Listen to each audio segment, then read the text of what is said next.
Setelah kita bersyukur kepada Allah, adapun yang kedua, salawat dan salam semoga tercurah pada Nabi kita, Nabi Muhammad sallallahu alaihi wasallam sebagai uswah hasanah kita, teladan terbaik umat manusia sepanjang zaman. Adapun yang ketiga, di kesempatan kali ini mohon maaf telat, mengingat di bulan-bulan ini, di hari-hari ini kita jadwal sholat isyaknya selesai sholat isyak sudah 8 kurang seperempat atau 8 kurang 15 menit. Nah, dan qadarullah juga tadi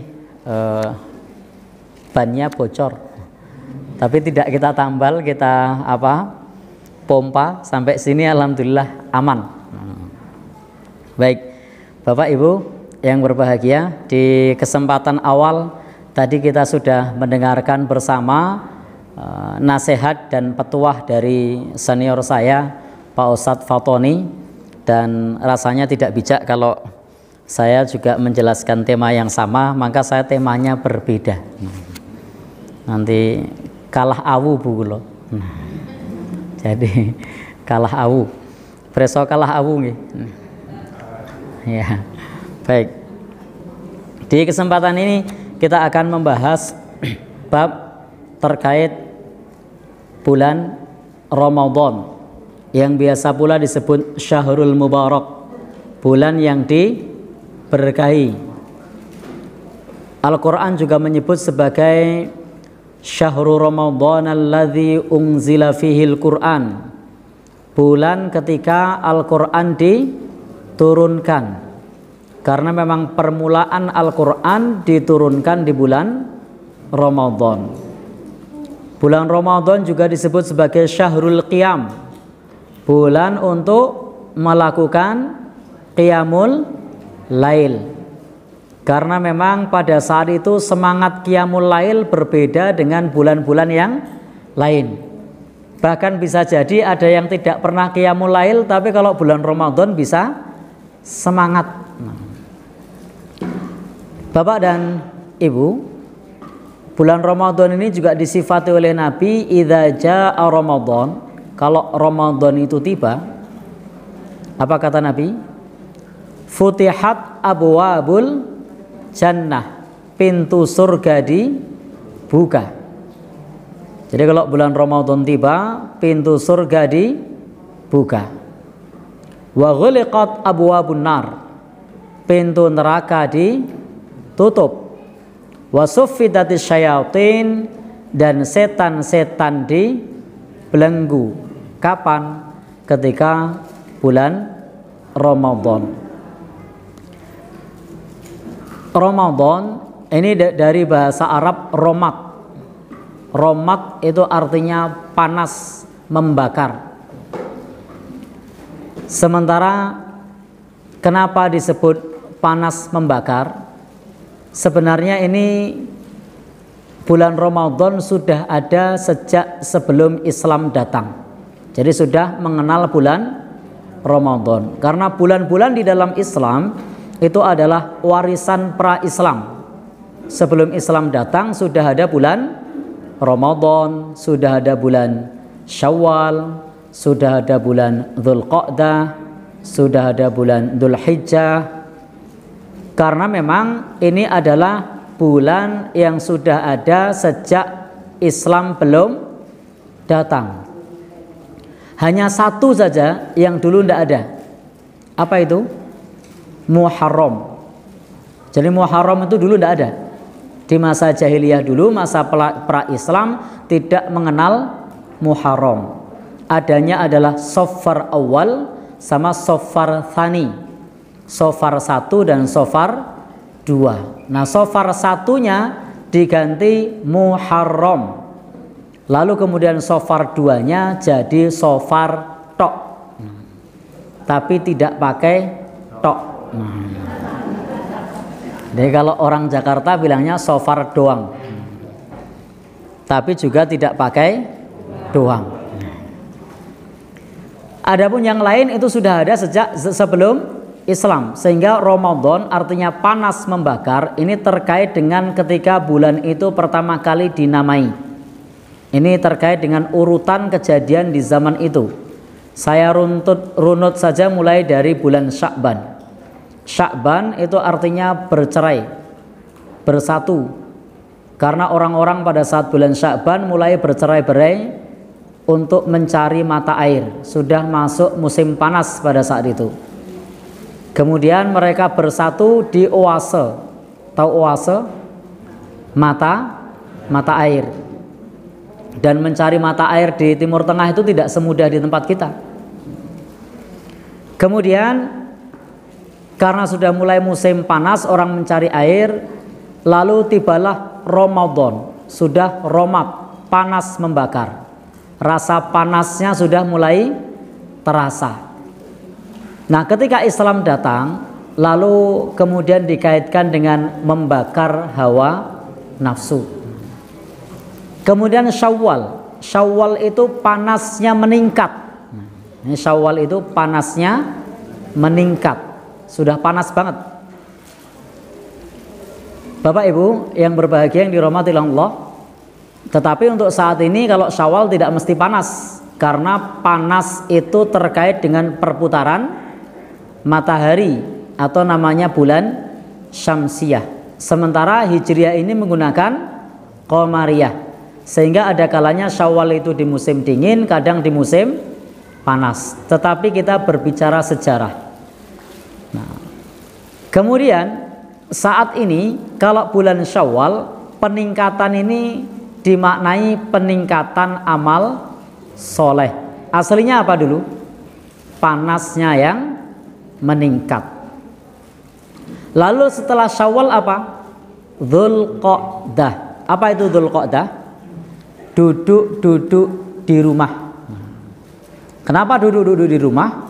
Karena panasnya sudah di atas 44 derajat. Panas sekali. Kira-kira Bapak Ibu kalau di sini panasnya 44 derajat bilang apa? Ya. Masih bisakah kita mengucapkan Masya Allah, Allahu Akbar, Subhanallah, atau malah misuh? Kita ini baru sumuk saja sudah misuh. Maka kita perlu bersyukur di negeri kita tidak sampai panasnya 40 derajat. Nah, di sana kalau panas bisa sampai 44 derajat. Saudara saya ini Bang Abdullah dari Sragen, ini pernah tinggal di sana. Puncaknya sampai berapa derajat Bang? Ada 50? 48. Nah, 48 derajat yang pernah beliau alami di sana. Di sini ada yang pernah merasakan 48 derajat? Itu kalau jenengan punya telur dipecah di aspal, ya, itu tinggal dikasih garam. Jadi telurnya sudah matang. Baik, sehingga disebut Dzulqa'dah, duduk-duduk di rumah, tidak bisa aktivitas yang lain. Baik, itu tentang pengertian bulan Ramadan. Aslinya seperti itu. Bapak Ibu-ibu, apa yang perlu kita persiapkan dalam menyambut bulan Ramadan? Di kesempatan ini kita akan sebutkan beberapa saja, karena nanti kita masih ada pertemuan satu kali lagi di bulan depan. Yang pertama adalah segala sesuatu yang terkait dengan ibadah, maka wajib bagi kita untuk i'dad, untuk persiapan. Apa itu persiapannya? Kita yang pertama adalah mempersiapkan ilmu. Jadi yang pertama adalah i'dadul ilmi, kita siapkan ilmu. Bapak Ibu, jadi kita hendaknya melakukan persiapan ilmu. Kenapa ilmu ini penting? Karena di dalam agama kita, ibadah itu bukan berdasarkan kepada persangkaan, tetapi berdasarkan kepada ilmu. Dan ilmu di dalam agama kita, sebagaimana pada pertemuan yang lalu sudah kita bahas, penjelasan Imam Ibnul Qayyim Al-Jauziyah adalah qala Allah, kemudian qala Rasul. firman Allah, kemudian sabda Rasul. Itulah yang disebut sebagai ilmu. Maka kita harus mengetahui kenapa kita berpuasa, bagaimana cara kita berpuasa, seperti apa kita berpuasa, bagaimana kita sholat taraweh. Semua itu butuh kepada ilmu. Karena dalam agama kita, sebagaimana kata Imam Bukhari, bahwa al-ilmu qoblal qaul wal amal. Ilmu itu sebelum berkata dan berbicara. Maka kita tidak boleh taklid di dalam beribadah, tetapi harus berdasarkan kepada ilmu. Imam Ahmad rahimahullah ta'ala pernah berpesan. Apa kata beliau? Beliau mengatakan kepada kita untuk tidak taklid. La tuqalliduni, janganlah kamu taklid kepadaku. Jadi kata Imam Ahmad rahimahullah, beliau mengatakan janganlah taklid kepada Imam Ahmad rahimahullah ta'ala. Wala tuqallidu Malikan, jangan pula taklid kepada Imam Malik, kata beliau. Kemudian beliau juga menyebutkan wala Syafi'iyah, jangan pula taklid kepada Imam Syafi'i. Wala Sauriyah, jangan pula taklid kepada Imam As-Sauri. Madhab As-Sauri sudah tidak ada sekarang. Tetapi kata beliau, ta'allamu, belajarlah. Jadi beliau menyatakan jangan taklid kepadaku, jangan taklid kepada Imam Malik, jangan taklid kepada Imam Syafi'i, tetapi demikian pula jangan taklid kepada Imam As-Sauri, tetapi belajarlah. Ya, perintahnya adalah ta'allamu kama ta'allamna, belajarlah sebagaimana kami belajar. Jadi perintahnya adalah belajar, bukan taklid. Sehingga Bapak Ibu yang berbahagia yang dirahmati Allah, Imam Abu Hanifah pun pernah berpesan. Apa kata Imam Abu Hanifah? Beliau berpesan seperti ini. La yahillu li ahadin, tidak halal bagi seorang pun. Kata Imam Abu Hanifah, tidak halal bagi seorang pun ayyaqula, untuk berkata biqaulina, dengan pendapat kami, hatta ya'lama min aina, sampai mengetahui dari mana, qulnahu, kami mengatakannya. Jadi Imam Abu Hanifah berpesan kepada kita, jangan sampai kita mengambil pendapat beliau sementara kita tidak tahu sumbernya dari mana. Ini adalah pesan dari para ulama agar kita belajar ilmu. Karena sesuatu berdasarkan kepada persangkaan, kalau berbicara bab agama, kita bisa dhallu wa adhallu, bisa sesat dan menyesatkan. Saya kasih contoh. Di bulan Ramadan, karena kita tidak tahu ilmunya, kadang kita merugi.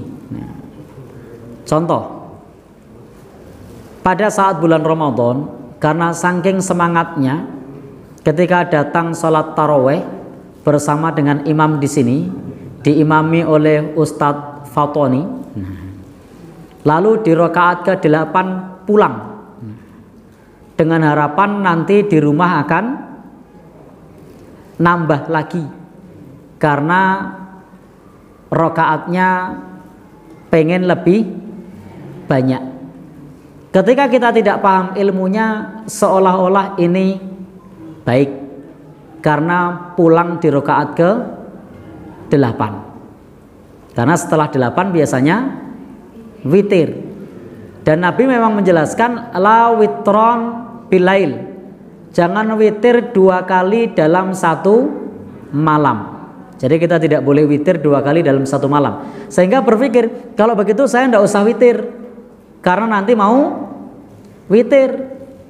Tetapi ternyata Nabi menasihatkan kepada kita. Apa kata Nabi?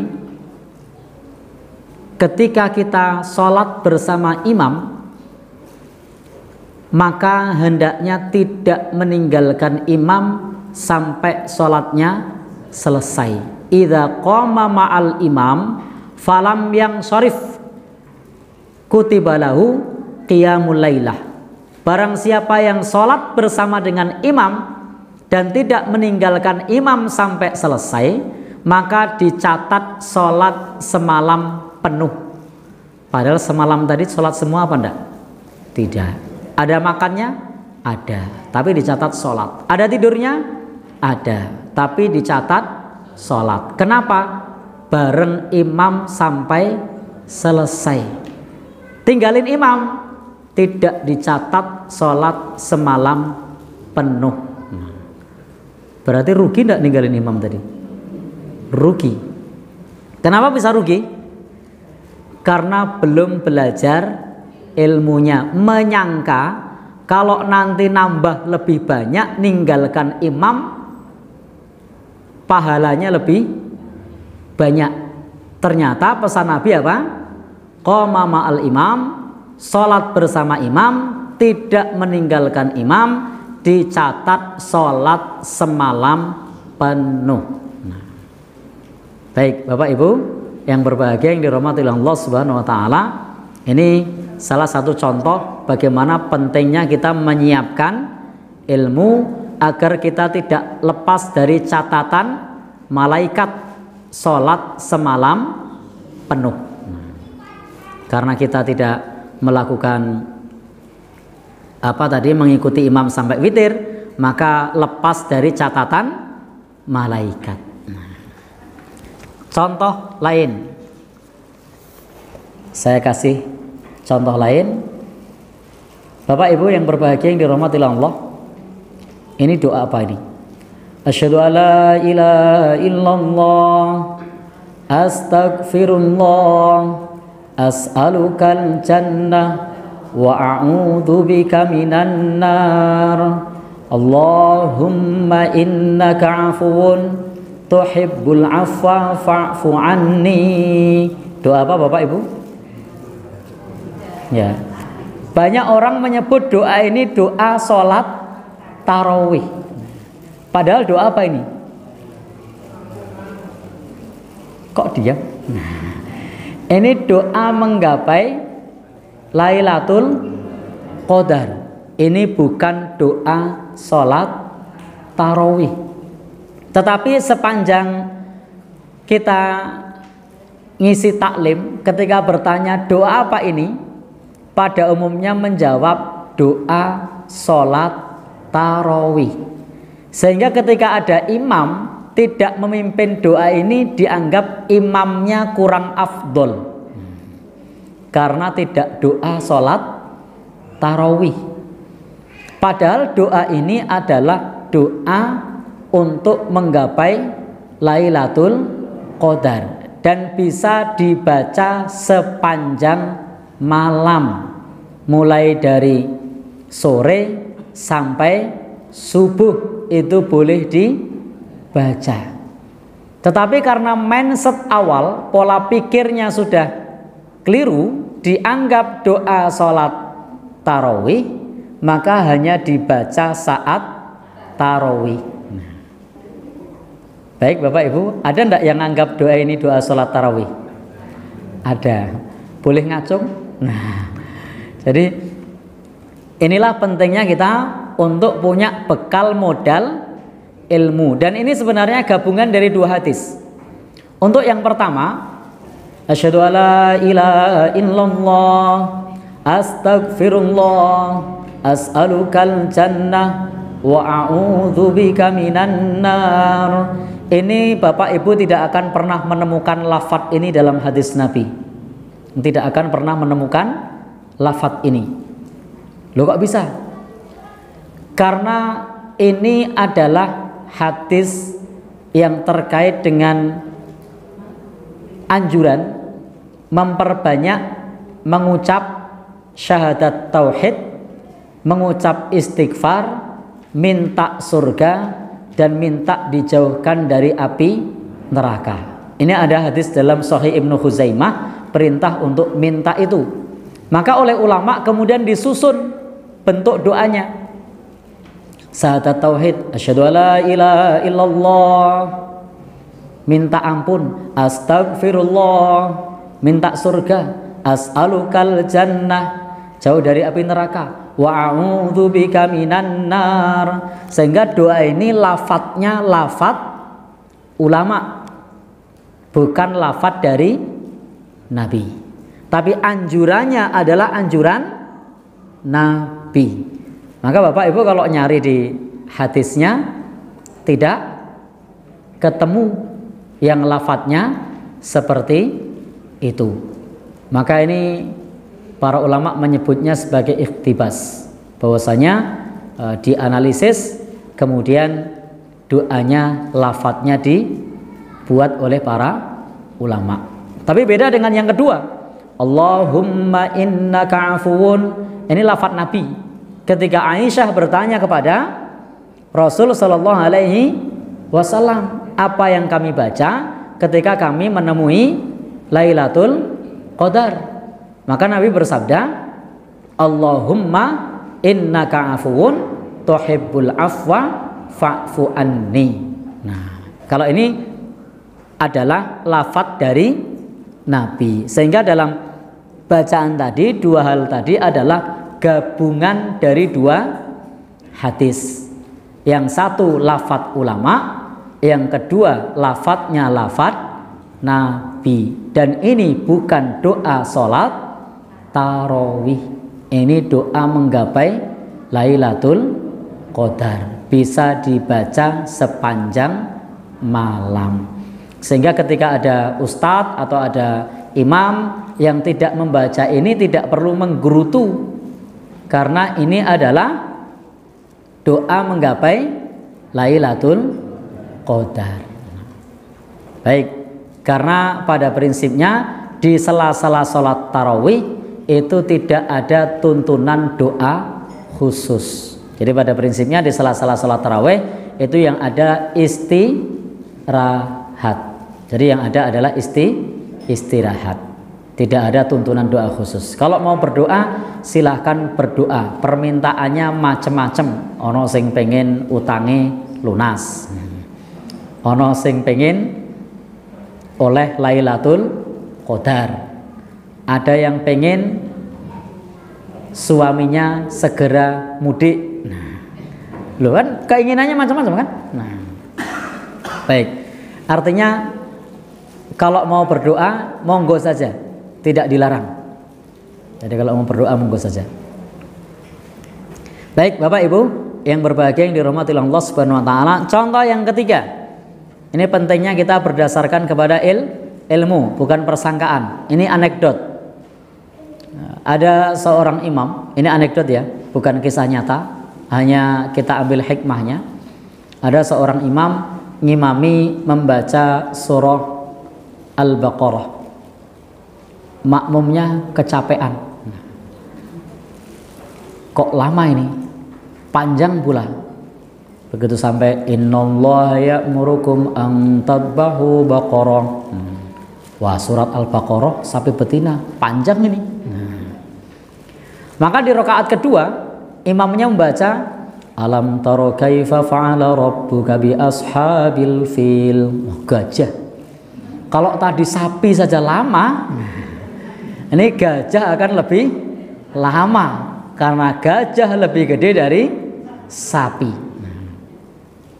Maka kemudian dibatalkan sholatnya. Sudahlah, saya mau sholat sendiri.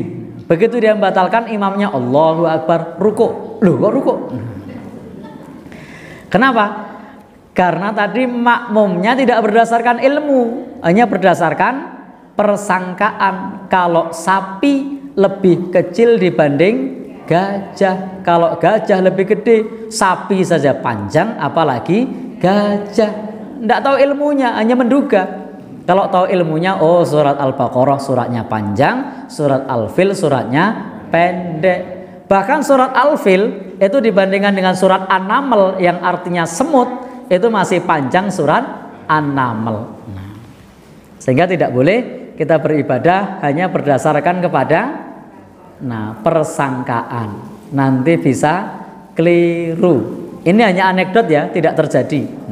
Itu hanya anekdot. Bahwa belajar ilmu di dalam beribadah, modal ilmu itu adalah modal yang penting. Yang lain lagi, Ketika bulan Ramadan tiba, biasanya salah satu yang laris di warung-warung itu adalah sampo sasetan. Kenapa? Ya, padusan. Ya, banyak yang menyangka bahwa mandi di hari tersebut adalah wajib. Bahkan sebagian orang menyangka itu syarat sahnya puasa. Sehingga di hari tersebut salah satu yang biasa dilakukan oleh sebagian orang itu adalah mandi wajib atau padusan. Masih mending kalau mandinya di rumah, di kamar mandi gitu kan. Tapi ada yang mandinya di kolam renang. Ada enggak yang di kolam renang? Banyak apa sedikit? Banyak. Laki-laki, perempuan, gede, cilik, enom, tua, wudo kabeh. Loh kan? Tidak menutup aurat kan? Auratnya ditutup enggak? Tidak. Kira-kira apa di kolam renang nutup aurat mboten? Mboten nggih? Laki-laki perempuan campur apa dipisah? Campur. Ada pula yang di pinggir pantai. Ada pula yang di mana lagi? Di sungai ada juga?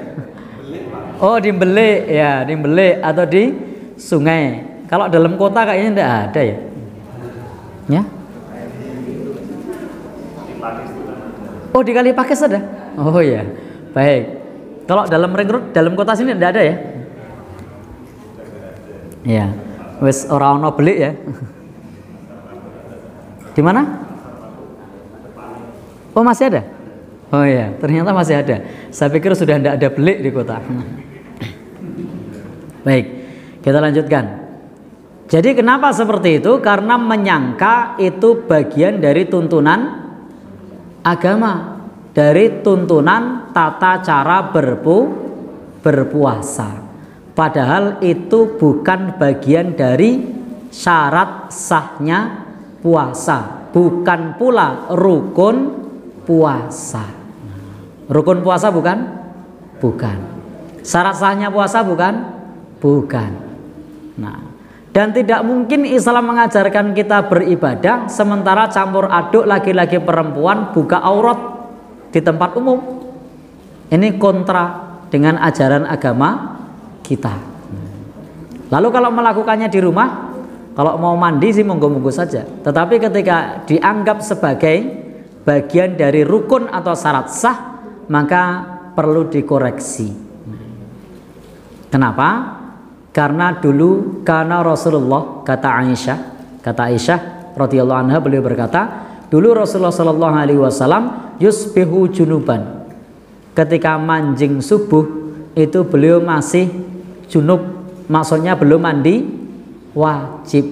Padahal sudah kumandang azan subuh, Rasul belum mandi wajib.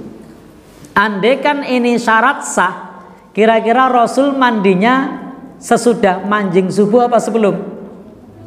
Sebelum. Tetapi ternyata Rasul mandinya sesudah manjing subuh. Maka ini menunjukkan bahwa mandi wajib ini bukan karena mau puasa, tetapi kata Aisyah li ajli sholat, karena mau sholat subuh. Jadi mandinya wajib itu karena tadi junub mau sholat subuh, sehingga posisi junub berpuasa, puasanya tidak batal. Yang batal itu jenengan sudah puasa junub itu batal. Tapi kalau tadinya junub lalu masuk waktu fajar untuk puasa, puasanya tidak batal karena mandi wajib bukan syarat sahnya puasa. Baik, ini pentingnya modal ilmu. Contoh lain masih banyak, tapi saya mau masuk ke poin yang kedua. Nanti kalau kita contohnya kebanyakan, poin kedua dan ketiga hilang. Nah, ini pertemuan ini mau berapa poin? 3 aja ya. Yang lain besok. Yang kedua, perlu kita siapkan hati kita. Kalau pertama tadi kita perlu istiqdad, perlu persiapan ilmu. Yang kedua kita perlu persiapan hati. Jadi hatinya toto, disiapkan, ruhiyah kita disiapkan. Senantiasa ikhlaskan ibadah kita hanya untuk Allah Subhanahu wa ta'ala. Karena salah satu fitnah bagi orang yang beribadah itu adalah ingin dilihat oleh orang lain. Maka Bapak Ibu silahkan posting dagangan, silahkan posting yang terkait dengan berbagai hal, tapi hindari posting ibadah. Karena kalau posting ibadah ini sulit bagi kita untuk menata hati atau menata niat. Atau di video lagi lemes nih guys. Jadi hatinya perlu ditata. Masa puasa lemes perlu diposting. Kadang-kadang sholat tarawih juga diposting. Alhamdulillah ikut sholat tarawih. Sudah dapat 4 rakaat nih. Begitu sudah 8 mau masuk witir. Diposting lagi. Maka yang semacam ini perlu dihindari. Kenapa? Karena inilah yang nanti akan menghapus pahala amal soleh. Waspadai ujub, bangga dengan ibadah kita. Waspadai sum'ah, sesuatu yang kita kerjakan sembunyi-sembunyi lalu kita ceritakan agar didengar oleh orang lain. Waspadai riya, kita melakukan sesuatu semata-mata ingin mendapatkan, mencari popularitas. Kenapa perlu diwaspadai? Karena kalau kita melakukan itu, maka itu bukan termasuk ibadah, tetapi termasuk syirkul asghar, syirik kecil. Meskipun syirik kecil itu dosa besar, namanya juga syirik, itu dosa besar. Maka Imam Az-Zahabi memasukkan syirkul asghar atau riya itu bagian dari dosa besar. Imam Az-Zahabi itu punya kitab, nama kitabnya Al-Kabair, kumpulan dosa besar. Dan riya atau pamer itu masuk dalam golongan dosa besar. Maka Bapak Ibu yang berbahagia, nanti kalau kita membaca di dalam kitab tersebut, hadis yang dikutip oleh Imam Az-Zahabi adalah tentang 3 orang yang pertama kali masuk neraka. Ternyata 3 orang yang pertama kali masuk neraka itu bukan pemabuk, bukan penjudi, bukan pula pencuri. Tapi siapakah 3 orang yang pertama kali masuk neraka versi hadis Nabi yang dikutip Imam Az-Zahabi ini? Yang pertama masuk neraka itu adalah orang yang mati di medan perang, tapi malah masuk neraka. Ketika ditanya oleh Allah, nikmatku untuk apa? Lalu dia bilang, aku gunakan untuk berjihad di jalanmu sampai aku terbunuh. Lalu Allah berfirman, kadzabta, kamu berdusta. Kamu hanya ingin disebut mujahid, kamu hanya ingin disebut pejuang, kamu hanya ingin disebut pahlawan. Jadi jihad fisabilillah, mengorbankan jiwa, raga, nyawa sampai mati sekalipun karena niatnya mencari pujian, maka justru bukan masuk surga tapi malah masuk neraka. Jadi penting tata niat. Pengorbanan kita sebesar apapun kalau tidak lillah, maka ibadah kita la faidatalahu, tidak ada faidahnya sama sekali. Orang yang masuk neraka kedua, lebih lanjut lagi Nabi SAW menceritakan kepada kita, itu adalah guru ngaji. Ini perlu diwaspadai, saya juga guru ngaji nih. Kemudian apalagi orang yang membaca Quran. Jadi ini termasuk guru ngaji, orang yang membaca Quran, orang yang alim. Kenapa? Ditanya oleh Allah, apa yang kamu gunakan terhadap nikmatku? Lalu orang ini mengatakan, ya Allah, nikmatmu kok aku gunakan untuk belajar, aku gunakan untuk mengajar, aku gunakan untuk membaca Al-Quran. Lalu Allah berfirman, kadzabta, kamu berdusta. Kamu membaca Al-Quran agar disebut sebagai qari, kamu mengajar agar disebut sebagai alim, maka kemudian dilemparkan ke dalam api neraka. Kenapa? Niatnya bukan karena Allah. Maka pastikan hindari posting ibadah. Lagi ada kotak infak lewat, lalu kemudian masukkan merah-merah gitu, dipoto cekrik. Nah, lalu yang merah masuk saku, masukkannya 2000. Ya, baik. Lalu diposting sedang ngajari anak infak. Nah, baik, seolah-olah nilainya pendidikan. Atau misalnya lagi betul-betul dimasukkan tapi di foto. Awalnya sih ikhlas ngajari anak betul, tapi kan netizen ini suka memuji ya. Mantap. Wah, begitu udah dibilang mantap, kira-kira gimana? Ya, mulai terbang apa enggak? Mabur sidik. Nah, maka ini diwaspadai untuk posting masalah ibadah. Baik, kita lanjutkan. Demikian pula lagi baca Quran diposting. Ini baru dapat 3 juz guys. Siapa yang nanya? Jadi tidak perlu kemudian menceritakan ibadah kita di publik. Biarkan ibadah kita untuk Allah Subhanahu wa ta'ala. Lalu yang ketiga, yang masuk neraka pertama siapa? Ahli sedekah, yang ingin disebut jawad, dermawan. Maka karena semata-mata ingin disebut ahli sedekah, ingin disebut dermawan, maka pertama kali dilemparkan ke dalam api neraka. Sehingga betul-betul perlu kita siapkan ruhiyah kita, hati kita, bahwa ibadah kita untuk Allah. Inna sholati wa nusuki wa mahyaya wa mamati lillahi rabbil alamin. Semuanya untuk Allah Subhanahu wa ta'ala. Maka siapkan hati kita untuk ikhlas menerima berbagai konsekuensi ketika tiba di bulan Ramadan. Banyak konsekuensi yang harus kita jalani, yang biasanya bakul es. Gimana kalau bulan Ramadan?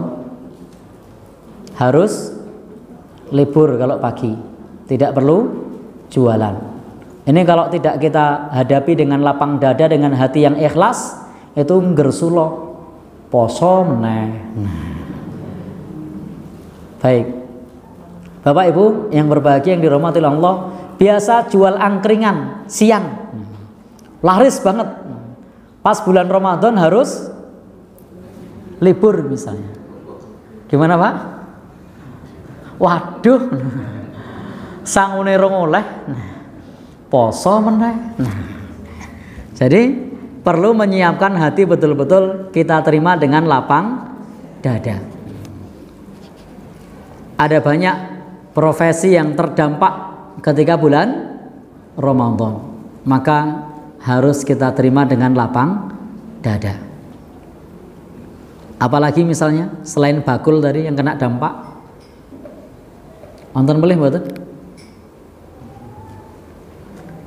Jadi ada banyak hal yang kemudian ketika bulan Ramadan berpengaruh terhadap diri kita, maka harus diterima dengan lapang dada. Baik, yang ketiga, pertama tadi persiapan apa? Ilmu. Yang kedua, siapkan hati kita untuk Allah Subhanahu wa ta'ala. Apapun yang terjadi ketika untuk ibadah, maka harus mengikhlaskan diri kita untuk Allah Subhanahu wa ta'ala. Jangan sampai kita melakukan sesuatu niatnya hanya karena orang banyak. Wah, yang lain ikut takjil, saya kalau tidak ikut tidak enak. Maka niatkan untuk Allah, bukan karena manusia. Bagian yang ketiga yang perlu kita siapkan adalah hendaknya perlu menyiapkan jasmani kita, jasad kita, fisik kita dengan sehat, supaya kita bisa beribadah penuh di bulan Ramadan. Karena bulan Ramadan ini kaitannya dengan ibadah fisik yang cukup banyak, termasuk puasa ini harus kita persiapkan betul menunya. Kita harus paham dengan diri kita. Kalau pagi minum kopi asam lambung kambuh, ya kalau sahur jangan ngopi. Sudah tahu kalau ngopi kambuh, sahurnya kopi. Ada yang gula darahnya naik, paginya malah ngeteh, tahu-tahu siangnya jeglek. Jadi kita harus paham betul dengan kondisi kesehatan kita, supaya ketika kita beribadah untuk beribadah dengan nyaman. Pantangannya apa? Masing-masing kita ada pantangan sendiri-sendiri. Karena kalau kemudian kita tidak menyiapkan kesehatan kita dengan baik, fisik kita dengan baik, maka bisa jadi ketika di bulan Ramadan ibadah kita bolong karena sedang sakit. Kenapa kok tidak puasa? Kemarin minum kopi. Padahal sudah tahu kalau minum kopi asam lambungnya kambuh. Ada lagi selain kopi yang bisa jadi pantangan? Kecut. Nah, misalnya memakan buah jeruk misalnya. Maka ini sangat berpengaruh terhadap kesehatan kita. Maka jaga kesehatan baik-baik supaya kita bisa beribadah penuh selama bulan Ramadan. Toh kalau kita sudah ikhtiar kemudian sakit, maka harus kita ucapkan, kita yakini qadarallah wa ma syaa fa'ala. Semua terjadi dengan takdir Allah, dan apa yang Allah kehendaki itu yang akan terjadi. Kewajiban kita hanya ikhtiar. Siapkan fisik kita dengan baik, istirahat dengan baik. Kita harus menakar pekerjaan kita supaya kita bisa beraktivitas dengan normal, ibadah dengan normal, sholat lail dengan normal, baca Quran dengan normal. Tidak boleh ibadah membuat kita keletihan, kecapean sehingga kita jatuh sakit. Harus mengukur kemampuan. Dulu ada seorang sahabat namanya sahabat Amr ibn al-As. Beliau berkata kepada Rasulullah, ingin mengkhatamkan Quran setiap hari. Kata Rasul, khotamkanlah 1 bulan 1 kali. Lalu kemudian dia mengatakan, ya Rasulullah, inni utiku min dalik, aku masih kuat lebih dari itu. Kalau begitu khotamkanlah Quran dalam 10 hari 1 kali khotam. Wahai Rasulullah, aku masih kuat lebih dari itu. Kalau begitu khotamkan Quran setiap 1 pekan. Wahai Rasulullah, saya masih kuat lebih dari itu. Kata Rasul, iqra'hu fi kulli salas, bacalah Al-Quran, khotamkan setiap 3 hari sekali, dan tidak boleh lebih. Kenapa? Karena ada hak bagi mata kita untuk tidur, ada hak bagi fisik kita untuk istirahat. Sehingga Bapak Ibu perlu kita memberikan hak kepada istri kita, hak anak kita, hak pekerjaan kita, hak ibadah kita. Maka amal-amal yang sunnah itu kerjakanlah terus menerus meskipun sedikit. Karena kadang-kadang ketika kita terlalu bersemangat, kemudian justru malah jatuh sakit. Bengi direwangi ora turu, ning sesuk awan ora mangkat nyambut gawe. Mengejar yang sunnah, ketinggalan yang wajib. Memberi nafkah istri wajib apa enggak? Wajib. Kok ramangkat ngantuk. Baik. Sehingga setiap kita ada takarannya masing-masing. Baik Bapak Ibu yang berbahagia yang dirahmati Allah, satu lagi boleh? Baik. Karena memang tadi mulainya sudah malam ya. Baik, satu lagi ya, 5 menit lagi ya. Baik. Nanti enggak khawatirnya kalau kemalaman juga nanti ada hak yang terlewatkan. Sesuk subuh malah telat kan repot. Baik, yang keempat. Ini mau 4 atau 5? Kalau 4 genap nih. Idealnya ganjil ya. Baik, yang keempat, Bapak Ibu, apa yang perlu kita siapkan? Siapkan waktu, luangkanlah waktu. Karena seringkali ketika kita di bulan Ramadan ada waktu untuk nonton TV, ada waktu untuk nyekel HP, tapi tidak ada waktu untuk baca Quran.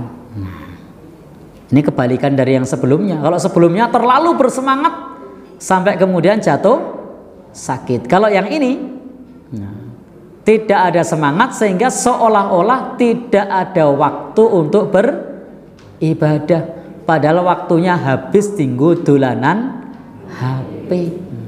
Mungkin tidak waktu habis untuk dolanan HP? Mungkin. Habis di depan televisi, habis untuk ngerumpi. Nah, ora krasa kuwi. 2 jam ngomong ke wong metale gurih. Nah. Pripun, Pak? Ya, topiknya itu selalu ada saja gitu loh. Tidak ada habisnya. Ya, topiknya seolah-olah tidak ada habisnya kalau membicarakan orang lain. Maka Bapak Ibu perlu kita meluangkan waktu, luangkan waktu. Berikan alokasi waktu untuk baca Quran, berikan alokasi waktu, sempatkan untuk ikut sholat tarawih di masjid. Kenapa? Karena kalau berbicara mengenai masalah soal dagang, lah warungnya ra ono sik njogo. Tadi dari pagi sampai sore sudah buka, nanti setelah tarawih bisa buka lagi. Jadi luangkan barang sejenak. Tarawih berapa lama? 2 jam? Enggak sampai. Berapa? 1 jam? Enggak sampai. Berapa? Jangan bilang 7 menit. Karena ada yang tarawih 7 menit ya. Berapa kalau di sini berapa menit, Pak? 1 jam ya. Itu sudah plus sholat isya itu. Nah, plus kultum. Nah, sudah sholat isya, sudah kultum, sudah tarawih 3 in 1, 1 jam. Nah, maka kita luangkan waktu 1 jam untuk ikut memakmurkan masjid. Insya Allah tidak rugi meskipun kita meninggalkan warung, kita meninggalkan toko, meninggalkan jualan online. Karena yang beli pun insya Allah sedang ikut tarawih. Nah, kadang kita kemudian sibuk nunggu warung, ning mengkole laris ya bar tarawih ya padha wae to. Nah, itulah orang yang tertipu. Nah, eman-eman warunge ditinggal tarawih, dijogo, ternyata mengko sik do tuku nek pas bubaran ya padha wae. Maka pastikan luangkan waktu untuk ibadah, sempatkan. Karena ibadah ini kalau tidak disempatkan selalu saja ada celah, alasan untuk kemudian melakukan aktivitas yang lain. Baca Quran itu kalau tidak disempatkan Bapak Ibu, itu rasanya beratnya luar biasa. Sudah sempat saja baru dapat 2 lembar itu meripate koyo kelet. Ya. Nah, setannya ini luar biasa menggoda kita. Tapi beda kalau baca HP itu, Masya Allah, jangankan 2 lembar, 2 jam ora kroso. Apalagi kalau nyun sewu ketika ngelihat HP yang dilihat yang bening-bening gitu, dosane akeh ning ketoke nikmat. Sementara pahalanya banyak ketika baca Al-Qur'an, tapi rasanya berat. Disitulah Nabi mengatakan kepada kita bahwa surga itu dihiasi dengan makarih, dengan sesuatu yang kita tidak suka. Sementara neraka hujibatin nar itu bisyahwat, dihiasi dengan sesuatu yang kita suka, yang kita condong kepadanya. Sehingga banyak yang kita sukai itu mengarah ke neraka. Sementara banyak yang kita tidak suka tetapi menuju surga. Baik, Bapak Ibu, sudah lewat 15. Sebenarnya saya pengen nambah lagi tapi nanti dikira ingkar janji. Ya, oh ganjil, ini ingkar janji ini. Baik, Bapak Ibu yang berbahagia, yang terakhir tidak usah saya terangkan, siapkan sedekah terbaik. Nah, jadi yang kelima, siapkan sedekah terbaik. Insya Allah pahala di bulan Ramadan pahalanya dilipat gandakan. Maka selalu setiap hari upayakan untuk bersedekah, infak. Insya Allah didoakan oleh malaikat setiap kita bersedekah. Penjelasannya insya Allah nanti untuk terkait dengan bulan Ramadan secara umum yang terkait dengan keilmuan nanti kita lanjutkan di bulan depan. Ini terkait dengan persiapan. Sudah kita sampaikan 5 ya. Sebenarnya ada 2 lagi. Ini sesuk menah lah. Nah, 1 napa wau? Ilmu. 2 ikhlaskan hati kita. Meskipun harus le dodol jamnya berkurang. Yang ketiga apa mau lali? Ya, jadi harus atur waktu jasmani kita diberikan hak untuk istirahat. Nah, kemudian yang keempat, siapkan waktu untuk beribadah. Jadi jasmaninya dijaga, waktunya disiapkan, diluangkan untuk ibadah. Yang kelima, siapkan sedekah terbaik. Nah, karena kalau tidak kita siapkan, yang namanya sedekah itu awal. Tahu owl? Nah, bukan burung hantu. Owl itu apa ya bahasa sini? Bahasa Bantule owl. Nah, eman-eman. Nah, kalau bahasa Inggris bener itu burung hantu ya. Nah, the owl itu burung hantu. Tapi bukan itu. Maksudnya eman. Begitu, mudah-mudahan 5 hal ini menjadi satu motivasi bagi kita untuk bisa kita persiapkan sedekah terbaik, amal terbaik, waktu terbaik, dan fisik kita tidak kecapean. Billahi taufik wal hidayah. Ada pertanyaan? Oh, tidak ada. Baik. Nah, kita tutup dengan doa kafaratul majelis. Subhanakallahumma wa bihamdika asyhadu an la ilaha illa anta astaghfiruka wa atubu ilaik. Waktu dan tempat kami kembalikan kepada Bopo Pranoto Hadicoro. Wassalamualaikum warahmatullahi wabarakatuh.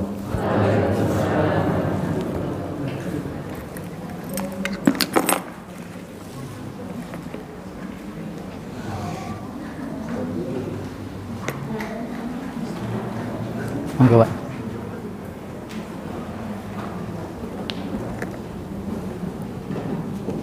Alhamdulillah, pengajian selapangan ini sudah terlaksana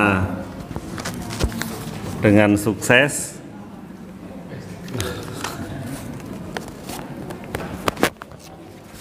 Semoga kita bisa mengambil hikmah dari semua yang disampaikan oleh Ustadz Mujiman.